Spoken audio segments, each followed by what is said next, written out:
Welcome to Talkless Water, the podcast that takes a deep dive into the world of water with those making waves. My name is Todd Butler, and I'm your host for Talkless Water. I'm also the principal of Collaborative Water Resolution, which you can find at waterdisputes.org. In addition, I'm the editor-in-chief of Texas Plus Water and the Texas Water Journal. Both publications are free. My guest today is Ryan Smith. Ryan Smith is the Director of Water and Science for the Nature Conservancy in Texas. Ryan is a freshwater ecologist with over 25 years of professional experience in freshwater conservation. He leads a team implementing statewide freshwater conservation strategies, including water-efficient and regenerative agriculture, environmental water transactions, environmental flows, watershed protection and restoration, and groundwater and surface water management and policy. Ryan is the Nature Conservancy's Texas lead on the Sustainable Rivers Program, which is a partnership with the U.S. Army Corps of Engineers, which is improving the health and life of rivers by changing dam operations for the Corps. Before his time in Texas, Ryan worked for the Nature Conservancy's Global Water Team and regional science teams, where he supported freshwater projects across the U.S. and in Mexico and Central America. He has a Master of Science in Fisheries and Wildlife Sciences from Virginia Tech and a Bachelor's of Science in Fishery and Wildlife Biology from Colorado State University. Ryan, welcome to Talkless Water, and thank you for making time to talk with me. Great. Well, thank you, Todd, so much for the invite. Thanks for having me. I'm excited to talk with you and with the audience about Texas water. Great. Well, let's go ahead and start out with a little bit more about your background. I'm always interested in finding out how my guests, became interested in water, decided that they were going to have a career in water. Tell us how, you were kind of, you had your moment, right, where you said, yeah, this Sure. water stuff's pretty interesting. Sure. Well, my interest in water started with fish, and my folks have an interesting kind of disagreement over who's primarily responsible for that. Whether it was my mom who painted fish on my walls in my bedroom when I was a kid, or dad taking me fishing in the mountains in Colorado when we were growing up. And it's both, but we'll let them continue to think about who's more responsible.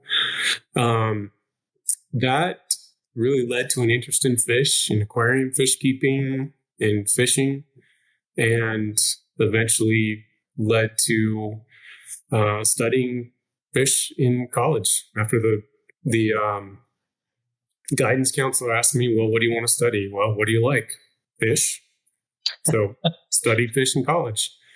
And that really gradually led to more interest in not only the fish, but understanding how their habitats and how rivers work, and how land and water use by humans and communities impact rivers, and how we can kind of strike the balance to continue to have cool fish like the trout I caught when I was a kid, but also meet all the needs we have for our water resources. So it kind of came down to fisheries biologist or chef at a seafood restaurant. One of the two. Or actually running an aquarium fish store probably would have been the other alternative. But I have a very bad story from my childhood, traumatic. I mean, kind of like where we had a fish tank and I cleaned it out, and somehow some like soap or something was still in there when I put the water and the fish back in there, and it didn't end well. And so I haven't had any fish in an aquarium since then. I'm still, I've got lots of stories like that. Unfortunately. Oh well. So let's talk about your work at the Nature Conservancy. I mean, it looks like you, I was just aware of your work in Texas, but you've done work across the country, but also in Mexico and Central America. Yes. Well, I started with the Nature Conservancy in 2000, a little bit after graduate school. And I actually started with our global water team that at the time was called the Freshwater Initiative, which was led by Brian Richter, who I know you've had on the podcast many times, multiple times. Yep. So I was lucky enough to work on Brian's team right from nearly the start of my career, and worked on this team that we were really trying to figure out how TNC could work freshwater conservation into our conservation programs and help the business units in countries and states figure out how to begin working on freshwater conservation issues and expanding out from just the bread and butter land protection. And I had the opportunity to work initially on a team that was helping figure out how to set conservation priorities. And we were doing work in actually initially all throughout the Southeast, but then I got an opportunity to go to Latin America, a lot of time in Mexico, to help our colleagues begin to think about how to strategize moving into the freshwater realm. And some of that led to one of these programs we're going to talk about today here, the Sustainable Rivers Program, because it was not only geographic priorities and things like that, but what are big opportunities to work with agencies, with partners in the water realm. And that wasn't primarily my role, but other folks on the team really were thinking about how to take some kind of nascent work with partners and build it into some bigger programs that now 26 years later, for me anyway, have seen a lot of fruit born over the years. So do you find that some of the things that you did in Mexico and Central America, you learned some, lessons from that work that have been helpful to you in the work you're doing now in Texas? Yeah, definitely. I think probably the biggest thing that I learned in that period, and, I actually originally figured I would really go into academia eventually. But that experience and that initial job really changed that course. And what it was being a part of an organization that partnership was kind of in its blood, in its DNA, and sitting down at tables or by rivers or in rafts, literally on the river, thinking through these things with academics, with indigenous, organizations representing indigenous peoples, with other conservation organizations, and figuring out collaborative solutions and how to use different tools, but really mainly just to learn how to understand the different stakes that people have in water and how to find that common ground or common water, if you will. That one of my colleagues likes to say.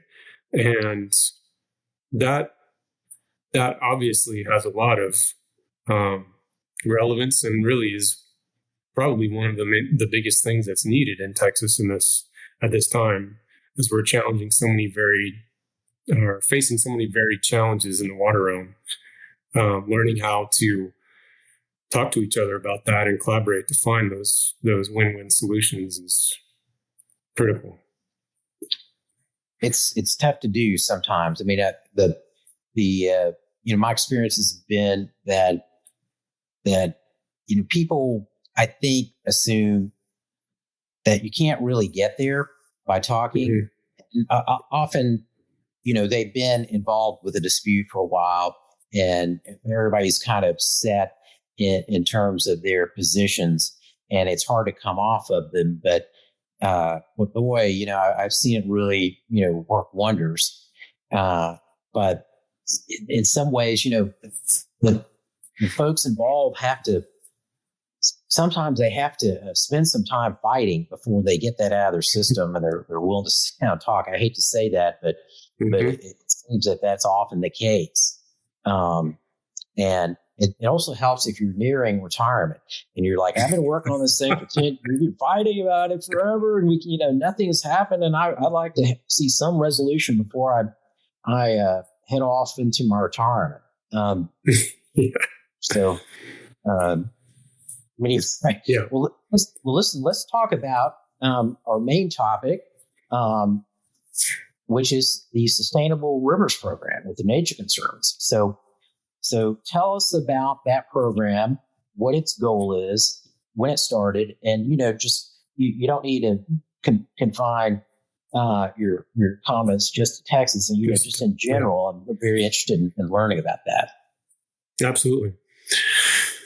Well, the Sustainable Rivers Program is one of those things I was referring to earlier that kind of started in that early 2000, well, even before that, the late 90s, with some of the work that the Nature Conservancy was doing with the Corps of Engineers in a couple of places like Kentucky, and discovered that two what you might think would be rather unlikely partners, a conservation organization and the largest operator of water infrastructure in the world, probably in the U.S. certainly, might be strange bedfellows. But through some of that early work, discovered that there's a lot of value again in talking through. Okay, we've got this need downstream of this dam. Could we actually make a couple of changes to not undermine what the purpose of this dam here is? That needs to continue to serve its purpose, obviously, but are there small things we could do to improve the freshwater mussels downstream? And there were, and that created some energy in talking about, well, can we do this other places? And that eventually grew into this national partnership with between the U.S. Army Corps of Engineers and the Nature Conservancy. And the goal, the mission of the Sustainable Rivers Program is simply to look at, can we operate Corps of Engineers infrastructure, mostly dams, but also moving into some other types of infrastructure like locks and dams, other things. Can we operate those a little bit differently to benefit the downstream ecosystems or the in-pool ecosystems in the case of locks and dams, benefit habitat within those pools, while of course maintaining the original purpose for that infrastructure. So not dam removal, but can we use the dams as a tool to put back some of that function that was impacted by that water development? The partnership, like I said, that some of that collaboration with the Corps was going on before this, but the partnership formally began in 2002. And so we're nearly, I feel like we just celebrated 20 years last week, but it's already almost 25 years. The SRP started with 8 original sites across the U.S., all the way from Oregon to the Northeast, to Savannah. And one of those original 8 sites was in Texas. And that was the Caddo Lake and Cypress Bayou project. And those sites were kind of selected to not only represent some places where we were already working, like the Green River in Kentucky, which is what I was referring to earlier, that was one of the original ones, but also to represent a variety of both kind of, ecological contexts and settings, Western rivers, Eastern rivers, but also kind of different stakeholder contexts, different dam purposes. And it's now grown to over 65 sites around the U.S. Some of those multiple dams, multiple tributaries. But so the idea was, let's dig in on these 8, see if we can be successful, develop what Brian called gems. These that we can then get people excited about, and then let's let it catch fire. Within the Corps and within other water management entities, and that's definitely happened.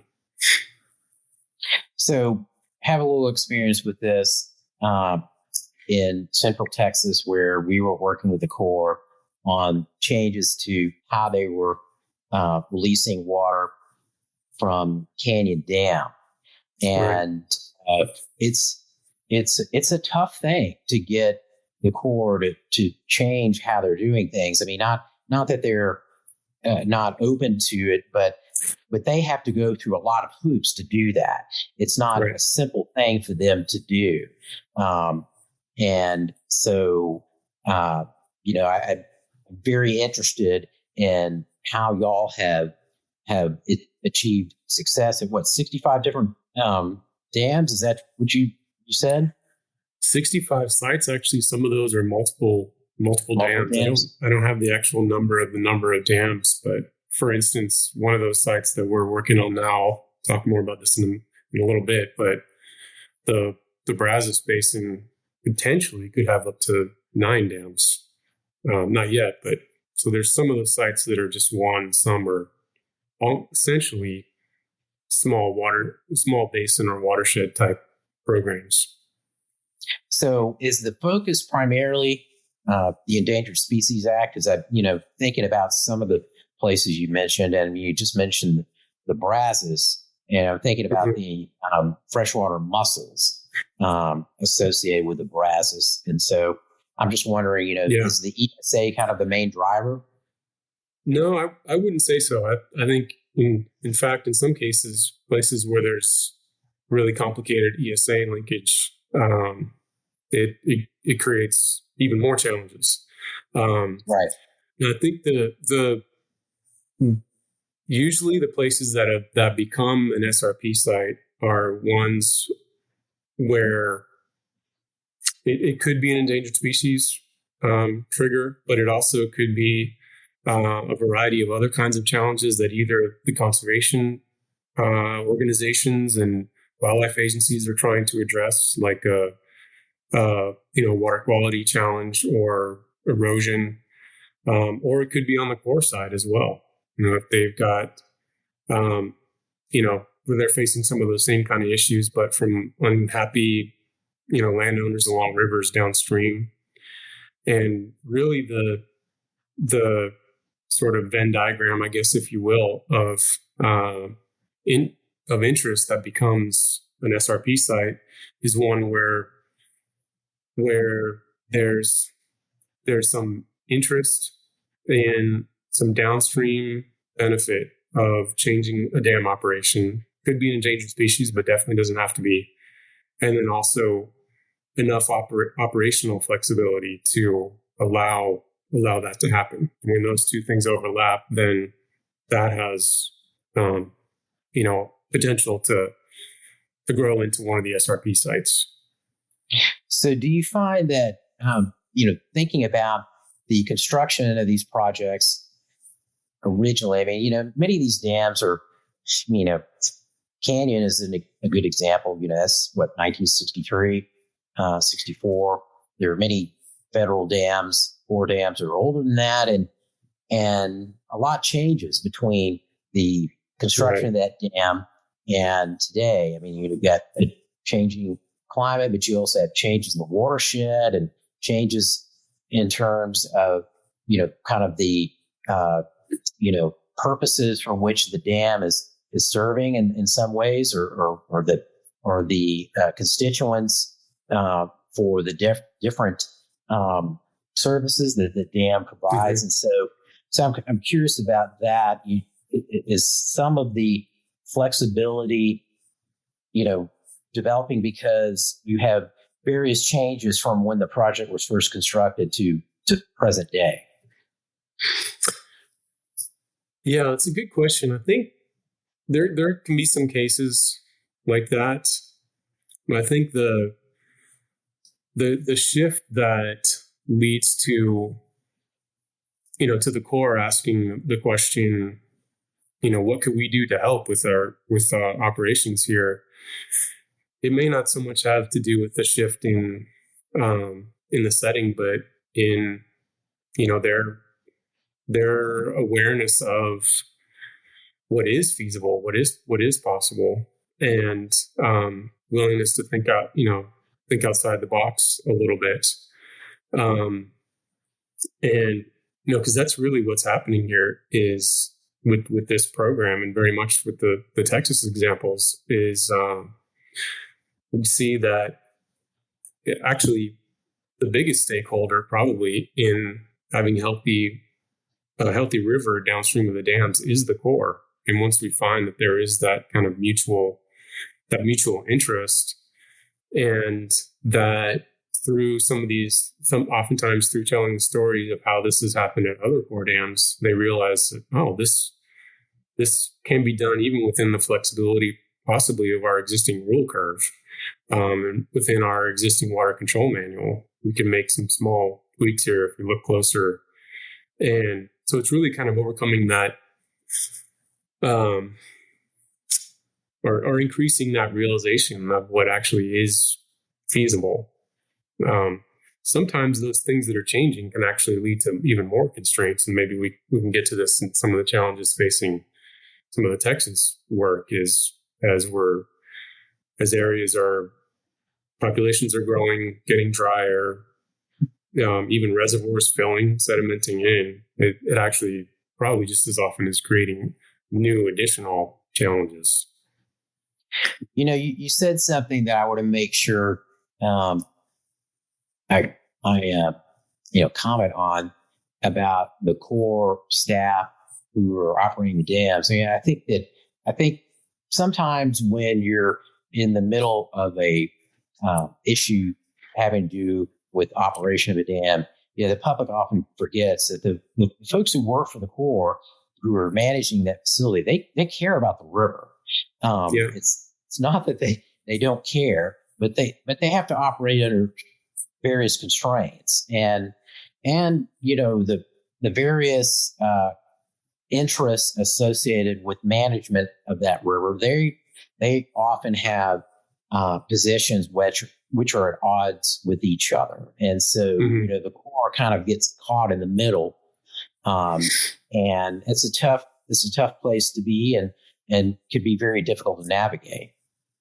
They end up because of that, they end up getting portrayed as the villain in some cases, which is absolutely many times the opposite.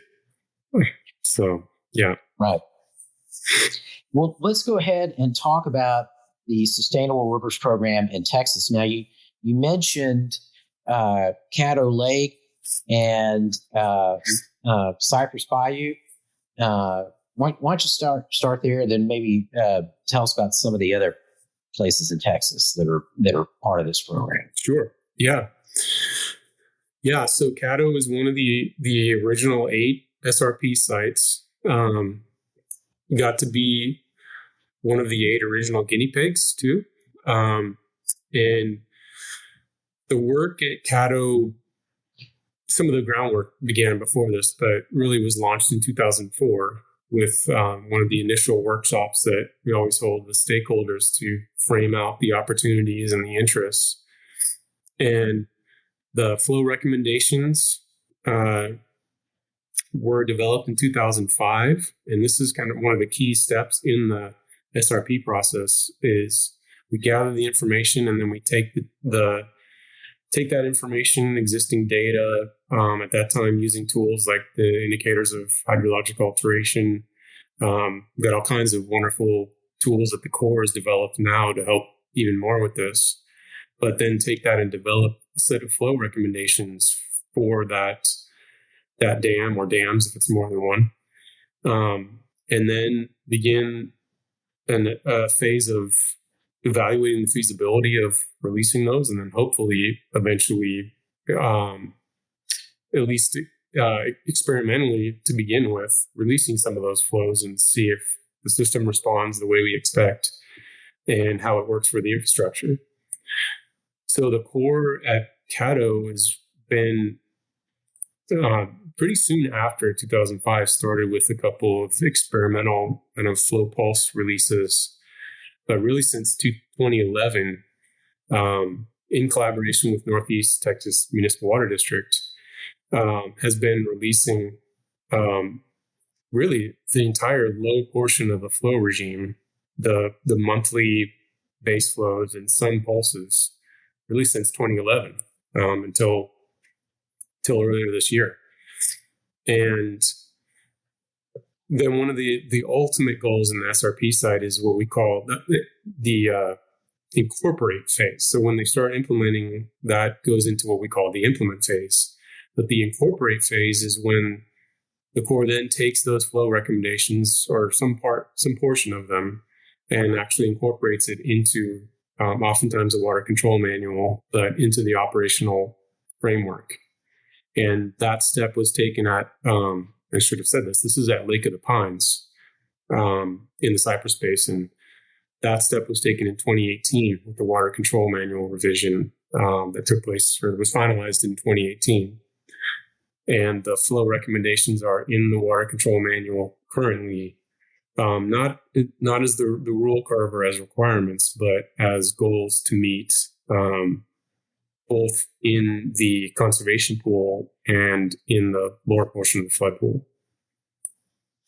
And I guess we can get into benefits a little bit more, but the other thing that's been going on is a lot of science, both to refine our understanding of the flows and kind of tweak the flow recommendations over time, but also to see how the system is responding. You know, how the two real big ecological goals we have there are restoring and maintaining the swamp forest and floodplain forest, including down into Caddo Lake that's downstream of Lake of the Pines, and then also the fish community and the water quality in stream itself.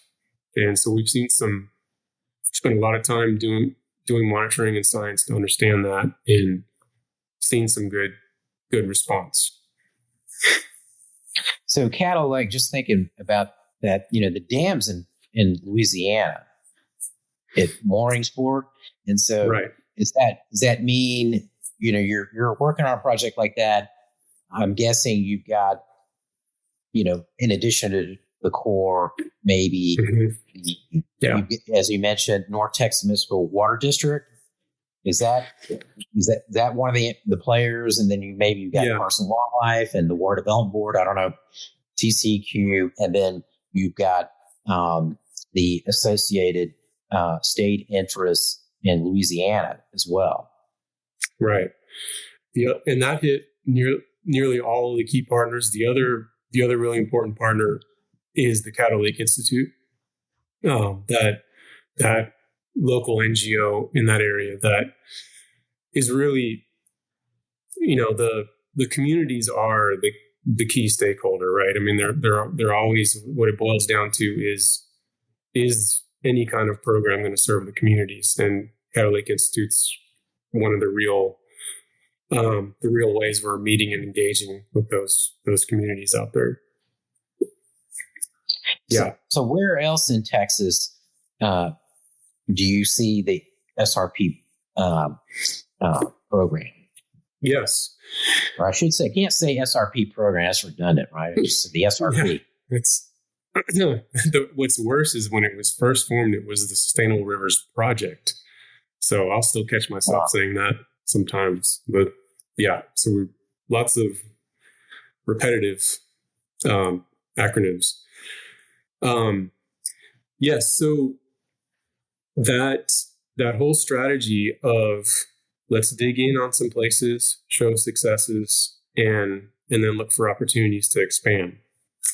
And that's exactly what's happened in Texas with the Fort Worth district. And there were some ways that we worked with actually the whole Southwest Division, but for us the Fort Worth district in 2020 to kind of take a look at across the district, where are there other opportunities to kind of couple the need for downstream benefit with what they know best, which is places that have the most operational flexibility and where things could be feasible. And what ended up coming out of that was 2 more SRP sites, as well as a couple of other places where we want to explore. the potential interest and opportunities.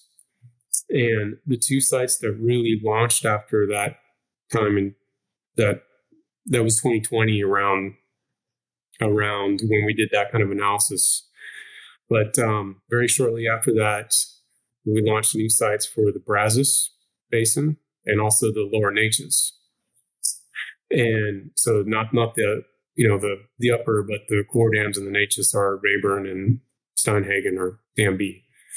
Mm-hmm. So we started into that in the early 2020s and had some workshops in 2023 and a couple of other times to first of all explore, are there opportunities here, and is there interest among the stakeholders?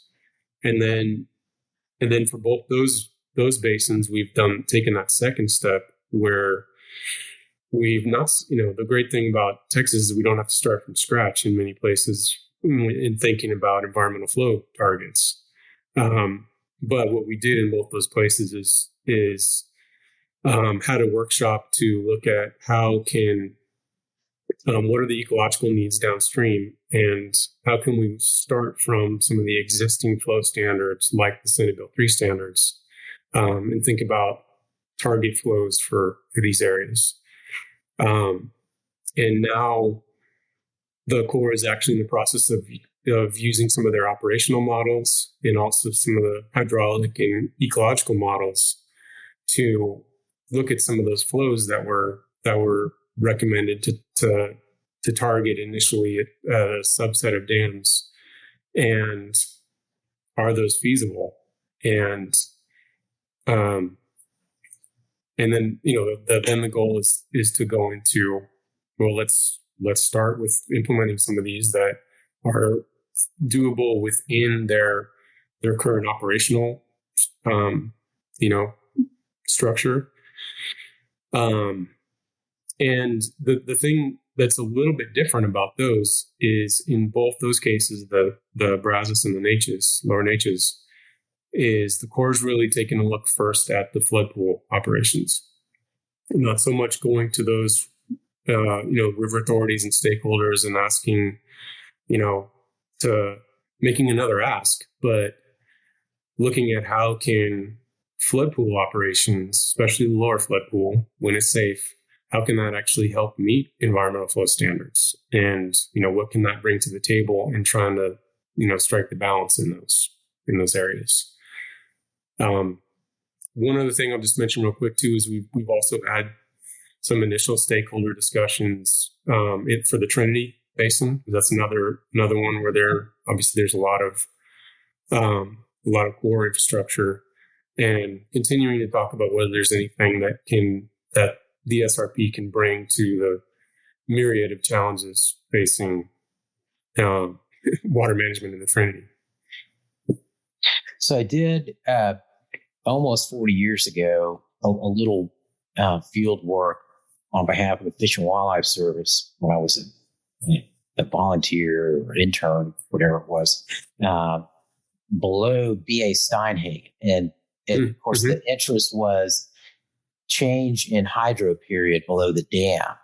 And so, and the impact on riparian wetlands. So I'm just kind of thinking about, y'all are doing, these projects where you're making changes, releases, and I'm wondering, are you monitoring and conducting research to see, what the impacts are associated with the operation manual changes that the Corps is making?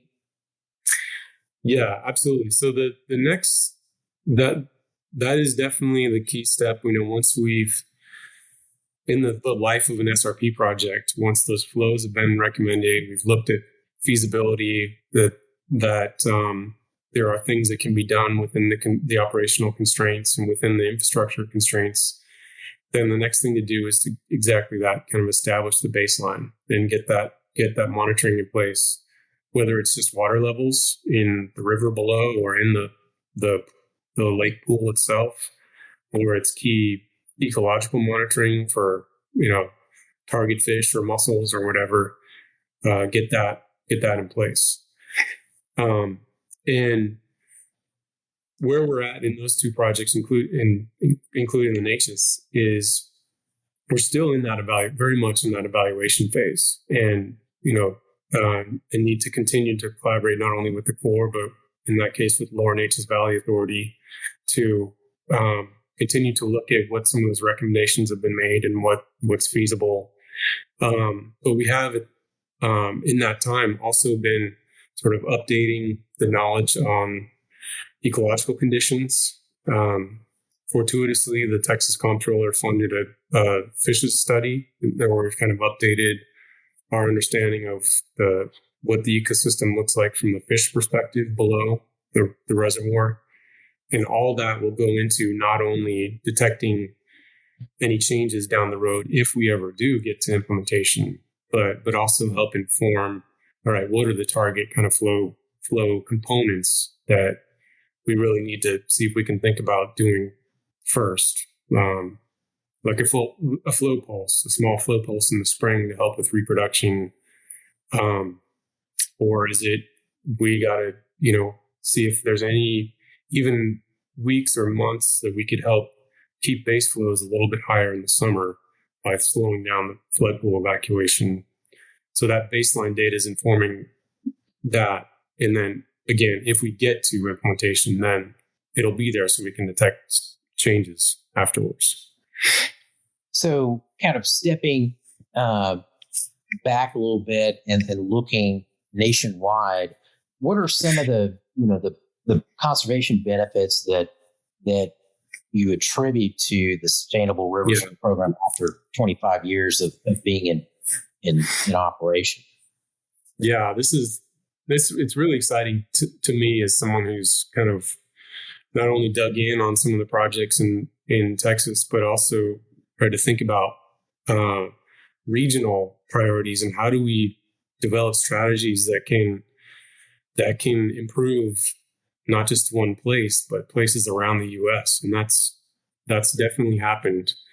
So right now, there's of those 65 sites, not all of those 65, a subset of those have progressed through the steps to where knobs have actually been turned, and changed on the dams. But the places where that's been done, over 4,000 river miles already across the U.S. have directly benefited from implemented changes in flow releases and dam operations and lake pool elevation changes as well.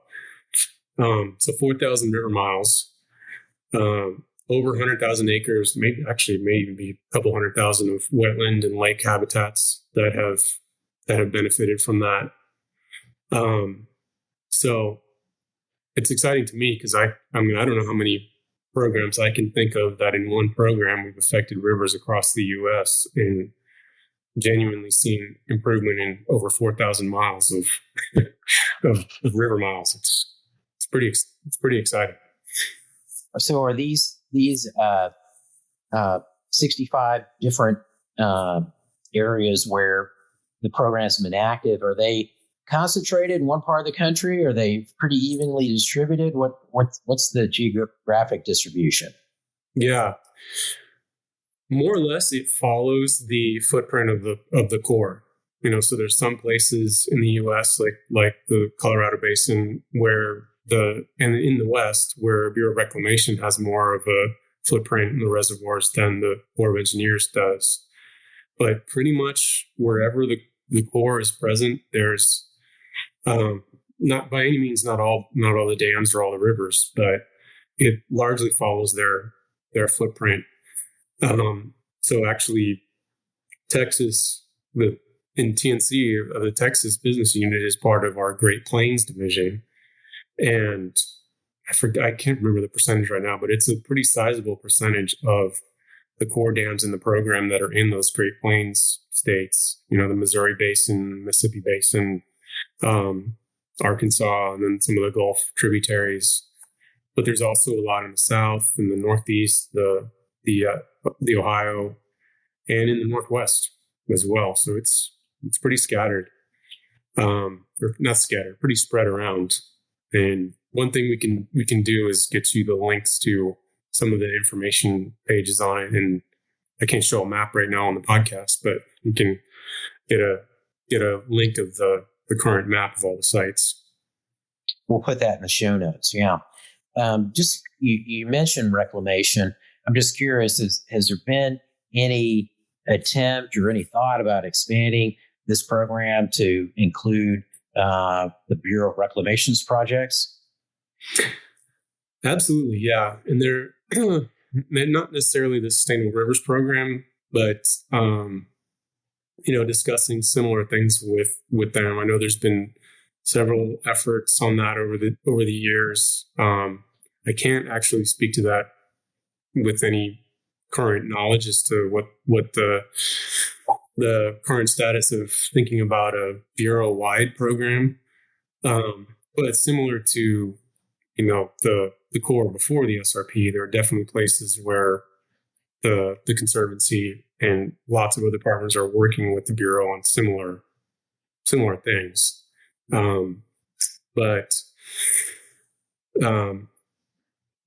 That question, and then we've also asked that similar question about some of the larger power companies with a lot of hydro, a lot of dam ownership for hydropower, and similar things. Can we work with them on similar type projects? And other organizations are doing that as well, but it's never really been brought under that same umbrella of the quote SRP. So originally, I think the initiation for our discussion today was centered around the report. I guess it's a new report that looks at the return on investment from the Sustainable Rivers Program. Why don't you tell us about that report and its findings? Sure. Yeah, so this report was just released earlier this year. It was a report that was carried out by RTI International.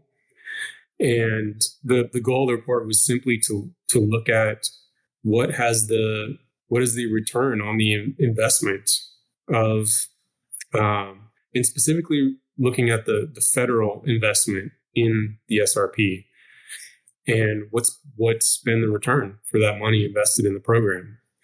And it really kind of took a approach of looking at quantifying the ecosystem services that have been derived from those changes in dam operations, to some degree also incorporating things like recreational activity and that sort of thing. And the results have shown that for every federal dollar invested in the program, there's been up to a $14 return.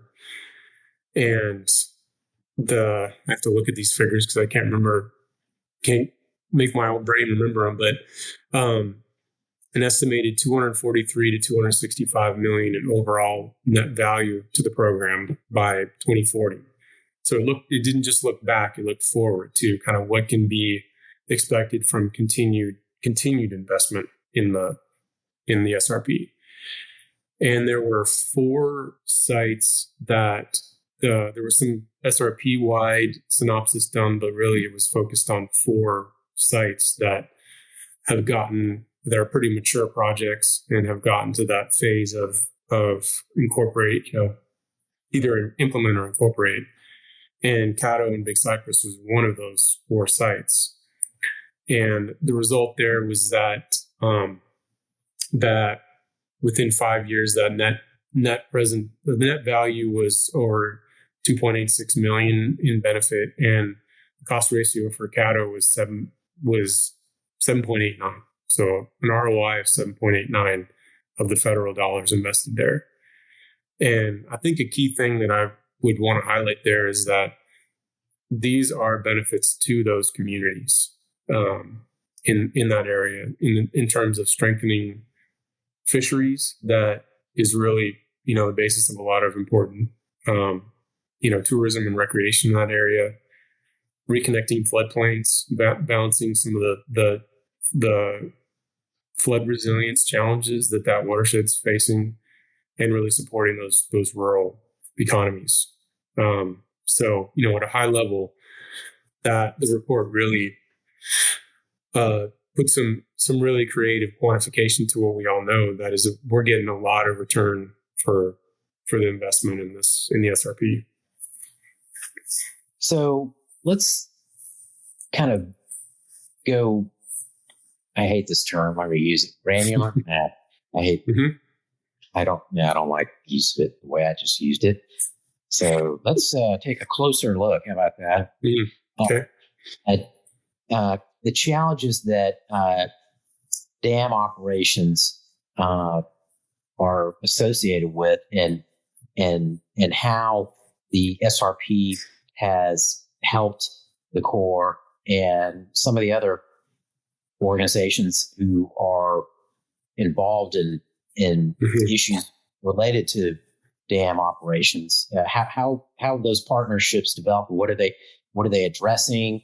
How they work? Yes.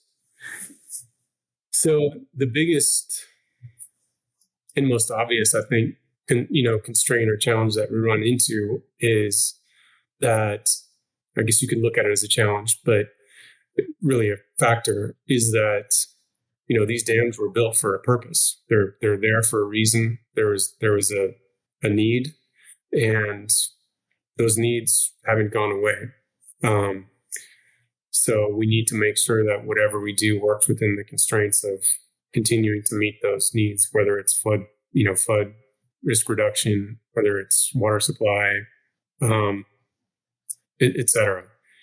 And also along with that comes some infrastructure and operational constraints like maximum release limitations, or even minimum release limitations. We might want to hit periods of relatively low level, but the infrastructure can only release, what I'm just pulling this number, 100 CFS or 0. So Right. there's some real constraints that come in that way. And those are the kind of constraints that we have to accept, but also with some creativity sometimes can get around. I mean, not the infrastructure constraints, but find some ways to meet those challenges creatively. But the other one, I think, and actually you teed this up, you brought this up earlier, and that is, the changes that we're seeing and I'll talk about Texas specifically, is the changes we're seeing in our water needs, our water resource, our water supply context, as we're having, very, very rapid and large population growth, facing what would seem to be increasing challenges from droughts, and on one hand, and on the other side, occasional large tropical storm, whether that's getting more and more frequent. And those are placing additional challenges on dam operations. So, for example, in the Cypress Basin in East Texas, another thing that we've heard about recently is some of the changes in some of the supply context, both out there locally, but also that is a water-rich area. And as we've been moving as a state and investing in water infrastructure and in meeting water needs, that could really change the stakeholder context, and largely has already started to in that case, where we need to almost do some rebalancing to allow at least some degree of that, that 8-to-1, 14-to-1, whatever that the ROI is. We want to maintain as much of that as we can, even in these sort of shifting stakeholder contexts. So I would say that's really one of the biggest challenges we're facing right now is, even places where we've gotten to that success. Well, how do we maintain that? How do we kind of reevaluate, reframe it in these different supply contexts and other things? Because we want these projects to continue to derive that benefit not just for the, for the fish geeks like me that grew up, loving the fish, see those fish still be healthy, but see that benefit to those communities be maintained. What's on the docket, I guess, for Texas in the future with the SRP? Anything that you see is about to start, or you know is on its way? Yeah, well, I think the biggest thing is continuing on the process in the Brazos and the Neches basins, continuing to evaluate the operational realities. And we're right now actually working on wrapping up some analysis of evaluating the potential benefits from changes to operations in the lower flood pool in some of the dams in the Brazos Basin. And the hope is that we may, before too in the near future, actually get to that implement phase in one or more of those. Because interestingly, all this rain we're getting is presenting an interesting opportunity. Obviously, if the reservoirs are in the flood pools, that's when we can look at actually implementing that. So we may be able to tell a story about how the beginning of implementation is going in a new site. We also want to look at kind of synergies between the SRP and other core programs like FIRO, like Forecast Informed Reservoir Operations, which asks a lot of similar questions, but with more of a supply context. And there may be some opportunities for some synergy between the SRP and some of these other programs like that, and re-regulation studies and things like that. And because that's what we would really like to see is that whole context fit together. And then I think also another thing that we're excited about is it's a partnership between the Corps and TNC. That's what the SRP is, but in Texas to continue to build it into a more multi-pronged, multi-partner statewide program. So Parks and Wildlife, the Texas Parks and Wildlife Department, and Texas Water Development Board are ones that we've built in as kind of statewide partners with the Corps, looking at opportunities and helping guide the thinking as we're evaluating potential opportunities in these basins. And that's exciting, to have the idea of a statewide SRP that could provide, benefits or look at different light touches or whatever, if you will, at different places that might not be a full-blown SRP site. But so those are some of the things that are on the horizon, and continuing the successes we've had at Caddo and Cypress is something I spend a lot of time thinking about. How can we do that? Well, I feel like we've covered the Sustainable Rivers program pretty thoroughly. Let's turn to the Nature Conservancy's freshwater conservation priorities for Texas. Walk us through those, if you would. Sure. Yeah. So when talking about water, it's hard to avoid water puns. So usually when I'm explaining our water program, yeah. So we usually talk about it as buckets, buckets of work. So one of those is dam reoperations. So the Sustainable Rivers program we've just been talking about. The second one, and really probably the one that most people are most familiar with, the Nature Conservancy, and our bread and butter, our history is land conservation. And a lot of the land conservation that we've done in the past and continue to do has a lot of freshwater benefit. So working in that land water context, both land protection, but also restoration, watershed restoration, things like that. We're continuing to to prioritize doing, important land protection work, like a couple of important conservation easements in the Lower Pecos and the Devils River in the last year or so, and that's continued to be a priority. So that's bucket number two. The third one is agriculture and our water and agriculture program, where we're really trying to look at opportunities for, almost similar to the SRP, where there are lots of cases where we've learned how to, there's a lot of knowledge on agricultural practices, water efficient and regenerative ag practices, but how do we scale up their utilization?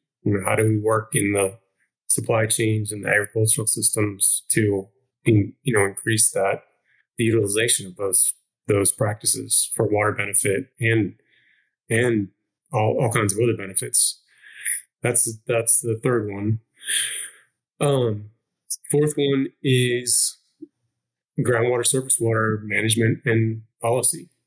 We need to pair all of these other activities with really kind of a, I guess, soup to nuts, if you will, approach to water policy, not only formation, but implementation and supporting those ones who are out there underfunded, trying to manage our groundwater and, to come alongside some of the groundwater districts or other ones tasked with implementing policy and support them for the benefit of implementing these policies.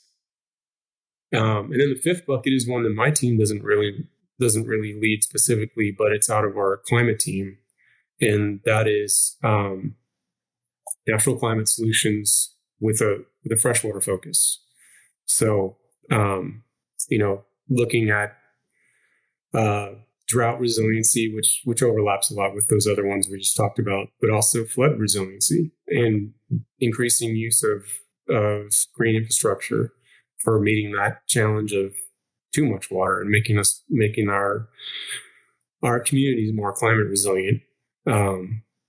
So those are very quickly our kind of 5 water buckets, if you will. Good. Well, I wanted to make sure we address those before we ended our discussion here today. So let's go ahead and move to our final question.